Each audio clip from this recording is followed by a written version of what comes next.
prince, therefore, provided that he has not to rob his subjects, that he can defend himself, that he does not become poor and abject, that he is not forced to become rapacious, ought to hold of little account a reputation for being mean, for it is one of those vices which will enable him to govern. And if anyone should say, Caesar obtained empire by liberality, and many others have reached the highest positions by being liberal, and by being considered so, I answer, either you are a prince in fact, or in a way to become one.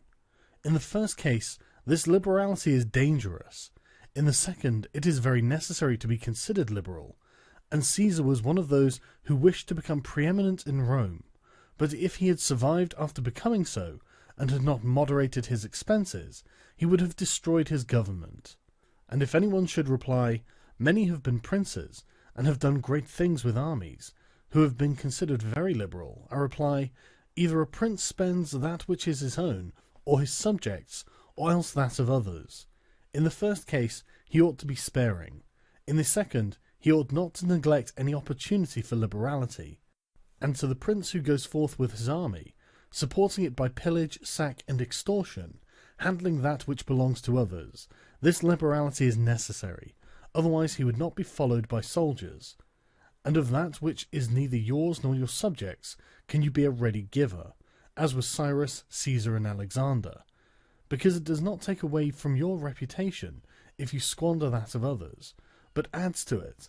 It is only squandering your own that injures you. And there is nothing wastes so rapidly as liberality, for even whilst you exercise it, you lose the power to do so, and so become either poor or despised, or else, in avoiding poverty, rapacious and hated. And a prince should guard himself above all things against being despised and hated, and liberality leads you to both. Therefore, it is wiser to have a reputation for meanness, which brings reproach without hatred, than to be compelled through seeking a reputation for liberality, to incur a name for rapacity, which begets reproach with hatred. Chapter 17. Concerning cruelty and clemency, and whether it is better to be loved than feared. Coming now to the other qualities mentioned above, I say that every prince ought to desire to be considered clement and not cruel. Nevertheless, he ought to take care not to misuse this clemency,